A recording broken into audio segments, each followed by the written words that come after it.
राधे राधे दोस्तों। आज की कहानी है मूर्ख लोटाराम। बहुत ही प्यारी कहानी है। एक गांव में लोटाराम नाम का एक व्यक्ति रहता था। उसकी आदत थी कि जब भी वो किसी साधु या महात्मा की तरफ देखता तो तुरंत जमीन पर लेटकर दंडवत प्रणाम करता। फिर उन्हें अपने घर ले जाता और बड़ी श्रद्धा भक्ति से खीर पूरी खिलाता। साधु महात्मा उसका आदर भाव देखकर बड़े प्रसन्न होते। वो उन्हें बहुत सारा अच्छा अच्छा खाना खिलाता। महाराज, लड्डू भी लीजिए, देसी घी के हैं। हाँ हाँ महाराज, शुद्ध घी में भोजन बनाइए है, अच्छे तरह खाइए। और उन्हें प्रेम से विदा करता और साथ साथ दक्षिणा भी देता और कहता, महाराज, मुझसे कोई भूल चूक हुई हो तो क्षमा कर। साधु महात्मा उसे बहुत सा आशीर्वाद देते और कहते, सदा सुखी रहो बेटा, आगे आने वाले सप्ताह हम फिर तुम्हें दर्शन देंगे। रोज उसके घर एक दो साधु सन्यासियों का भोजन होता रहता था। उसकी स्त्री धन्नो बड़ी सीधी साधी और सुशील गृहिणी थी, परंतु लोटाराम का स्वभाव बहुत ही क्रोधी, कठोर और अंधविश्वासी था। जब भी उसका मन चाहा न होता तो वो तुरंत डंडा उठाकर अपनी पत्नी को पीटने लगता और कहता, अरे निकम्मी, अब मैंने तुझे पूरियां सेकने के लिए कहा तो तूने पराठे क्यों सेके। साधु महात्मा उसे कहते, रहने दो भक्त, भविष्य में फिर तुम्हारी पत्नी ऐसी भूल कभी नहीं करे, इतनी सजा ही इसके लिए काफी। धन्नो सब कुछ सहते हुए अपनी पति की आज्ञा का पालन करती और चुपचाप अपने भाग्य पर आंसू बहाती और कहती, हे प्रभु, कब तक ऐसा चलता रहेगा, कब आएगी मेरे पति को सुध बुद्धि। इस प्रकार ही चलता रहा तो एक दिन सब कुछ बिक जाएगा। एक दिन की बात है, धन्नो की तबीयत बहुत खराब और उसका सिर दर्द से फटा जा रहा था। फिर भी सुबह से दोपहर तक उसने 8 साधुओं को भोजन बनाकर खिला दिया था। उसका पति गांव में किसी काम से गया हुआ था। तभी थोड़ी देर बाद लोटाराम 2 पाखंडी साधुओं को लेकर पहुंचा और कहता रहा, आइए आइए महाराज, अभी आपके लिए गर्मा गर्म भोजन तैयार करवाता हूँ। धन्नो सोचने लगी, हे भगवान, अब क्या करूं, मुझसे तो उठा भी नहीं जा रहा, सिर दर्द से फटा जा रहा है। आते ही लोटाराम उस पर रौब जमाने लगा, अरे आलसी, तू पड़ी पड़ी खाट क्यों तोड़ रही है, चल उठ, जल्दी से चूल्हा जलाकर खीर पूरी बना ले, महात्माओं को भोजन कराना है। मैं बाजार से अभी चीनी और घी लेकर आता हूँ। उसकी पत्नी बेचारी उसके डर के मारे उठ बैठी और कहने लगी, जी जी बहुत अच्छा, अभी बना देती हूँ। पत्नी को आज्ञा देकर लोटाराम बाजार चला। पति की आज्ञा सुनकर धन्नो की आंखों में आंसू आ गए।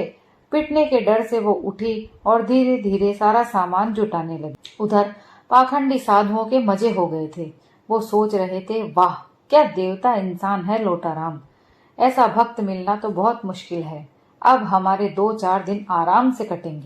तभी पड़ोस की किसी स्त्री ने आवाज दी, बहन धन्नो, ओ बहन धन्नो। धन्नो ने कहा, अभी आती हूँ। धन्नो बाहर निकल आई। पड़ोसन ने पूछा, क्या कर रही थी बहन, अब कैसी है तुम्हारी तबीयत।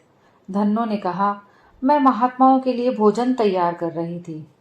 पड़ोसन बोली, भोजन, लेकिन अभी अभी तो तुम चूल्हे चौके से निपटी हो, फिर तुम्हारी तबीयत भी तो ठीक नहीं है।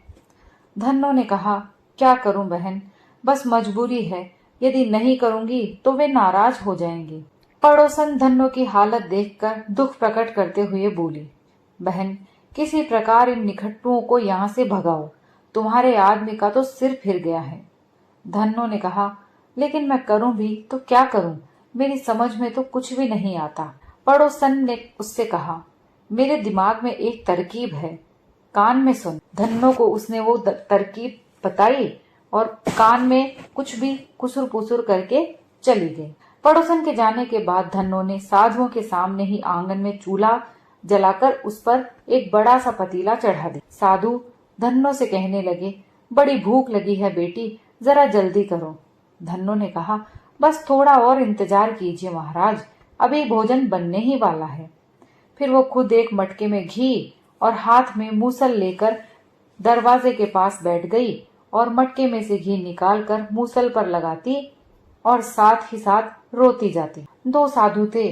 एक ने कहा, अरे इससे अचानक क्या हुआ, रो क्यों रही है। दूसरा बोला, जरूर किसी बात का दुख है। तो दूसरे पहले ने कहा, परंतु वो मूसल पर घी किस लिए लगा रही है? तो दूसरे ने कहा, मैं अभी पूछ कर देखता हूँ। दोनों साधु उसके पास आए और पूछने लगे, अरे बेटी, तुम रो क्यों रही हो? बोलो बोलो बच्चा, रोती क्यों हो? क्या कष्ट है तुम्हें? परंतु धन्नो कुछ नहीं बोली और मूसल पर पहले की तरह घी लगाती रही और आंसू बहाती रही। अब साधुओं ने बार बार पूछा तो धन्नो रोती हुई बोली, क्या करेंगे पूछकर महाराज, हमारा भाग्य ही फूट गया है। साधु बोले, अरे बच्चा, महात्माओं से क्या छिपाना, बोलो, तुम्हारा सब कष्ट हम हर लेंगे। धन्नो ने कहा, मैं अपने लिए नहीं रो रही हूँ महाराज, मुझे तो दुख सहने की आदत पड़ गई है। तो साधु बोले, तो फिर किसके लिए रो रही हो? धन्नो बोली, मैं आप लोगों के लिए रो रही हूँ। तो वो अचंभित हो गए, हमारे लिए? लेकिन क्यों? और ये बात कह के धन्नो और तेज तेज रोने लगे। साधुओं की समझ में कुछ नहीं आया तो फिर से बोले, हम समझे नहीं बच्चा, तुम्हारा मतलब क्या है? हमें कौन सा कष्ट है? हमसे कोई पर्दा ना करो, हमें पूरी बात साफ साफ बताओ। धन्नो ने कहा, मैं बताने से मजबूर हूँ महाराज, मेरा आदमी अभी आ जाएगा तो मुझे बहुत मारेगा। साधु ने कहा, नहीं, वो ऐसा नहीं करेगा, हम उसे समझाएंगे, वो हमारा बड़ा भक्त है, तुम बताओ तो सही, डरो मत। साधुओं के बहुत जोर देने पर धन्नो रोते हुए बोली, असल बात यह है महाराज कि मेरे आदमी का दिमाग आज कई महीनों से खराब हो गया है। वो रोज 2-4 साधुओं को बुला लाता है और उन्हें खीर पूरी खिलाने के बाद जाते समय उनके मुंह में मूसल घुसेड़कर सारे दांत तोड़ देता है। अभी साधुओं को धन्नो की ये बात दिमाग में चल रही थी कि अगर मूसल से उनके दांत तोड़े जाएंगे तो उनकी तो फिर हालत ही खराब हो जाए। फिर धन्नो बोली, इसलिए आप लोगों को देखकर मुझे बड़ी दया आ रही है, इसलिए मूसल में घी लगा रही हूँ कि आप लोगों को ज्यादा तकलीफ ना हो। यदि मेरी बात का यकीन ना हो तो भीतर जाकर देख लीजिए, कोने में आदमियों के दांतों का ढेर लगा है। धन्नो की बात सुनकर दोनों साधुओं का चेहरा सफेद हो गया। दोनों एक दूसरे से बोलने लगे, अरे ये लोटाराम इतना दुष्ट है, हमारे दांत निकालने के लिए वो हमें घर लाया है अपने। दूसरे ही पल वो डर के और अपने सामान को समेटने लगे और चलते बने और धन्नो से कहने लगे, तुम्हारा भला हो बच्ची, सच्ची बात बताकर तुमने बहुत अच्छा किया, अब हम प्रस्थान करते हैं। साधु का चेला बोला, जल्दी निकल चलो गुरुजी, कहीं वो आधम का तो हमारी खैर नहीं। और वे सरपट वहां से भाग गए। पीछे से धन्नो आवाज लगाती ही रह गई, महाराज रुकिए तो सही, अपने आदमी को मैं क्या बोलूंगी। लेकिन महाराज ने तो एक भी ना सुनी और सरपट भागते ही गए, पीछे मुड़कर भी ना देखा। उनके जाने के थोड़ी देर बाद ही लोटाराम घर आ गया और अपनी पत्नी से पूछने लगा, अरे महात्मा लोग कहाँ गए?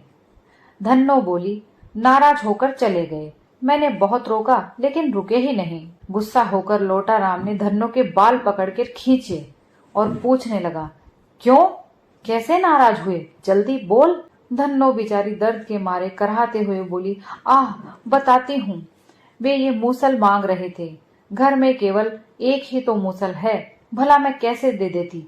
इस पर वे नाराज होकर चले गए। सब कुछ सुनकर लोटाराम और ज्यादा क्रोधित हो उठा और अपनी पत्नी पर चिल्लाने लगा, शैतान की बेटी, नालायक, तुमने एक मामूली से मूसल के लिए साधुओं को नाराज कर दिया।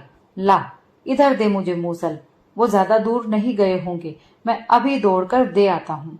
धन्नो ने चुपचाप मूसल उसके हाथ में थमा दिया और मूसल लेकर लोटाराम उसी दिशा में दौड़ पड़ा जिधर साधु गए थे। पीछे से उसकी पत्नी बोलने लगी, हे प्रभु, तेरा लाख लाख शुक्र है कि एक थप्पड़ में ही मेरी जान छूट। जल्दी ही लोटाराम को वे दोनों साधु तेजी से एक तरफ जाते हुए दिखाई दिए और वो पीछे से चिल्लाने लगा, अरे महात्मा जी, मूसल तो लेते जाइए।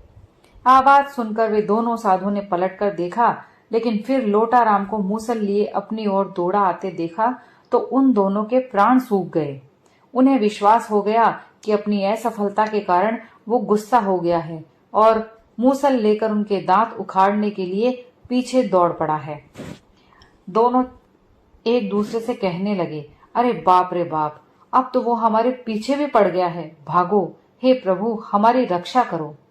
और पीछे पीछे लोटाराम तेजी से उनके पीछे दौड़ा जा रहा था और आगे आगे साधु और तेजी से भागने लगे। लोटाराम कहता रहा, महाराज मूसल तो लेते जाइए, रुकिए तो सही। और साधु बोलते रहे, रुकना मत वरना खैर नहीं है। और चेला बोला, नहीं रुकूंगा। लोटाराम के लाख चिल्लाने पर भी वे ना रुके। भागते भागते उन्हें मार्ग में जो साधु सन्यासी नजर आते और उनकी भेंट होती तो उन्हें भी वो लोटाराम के प्रति सतर्क करते जाते।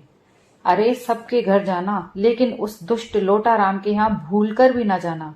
हाँ हाँ, उसका दिमाग खराब हो गया है। वो खीर पूरी खिलाकर सबके दांत तोड़ देता है। उसके बाद फिर कभी भी पाखंडी साधु सन्यासियों ने उनके घर की तरफ रुख नहीं किया।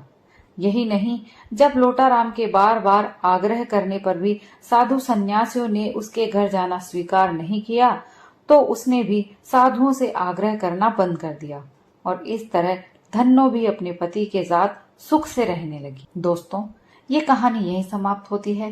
कहानी पसंद आई हो तो लाइक, शेयर और कमेंट्स जरूर कीजिए और चैनल पर नए हो तो चैनल को प्लीज सब्सक्राइब कर लीजिए।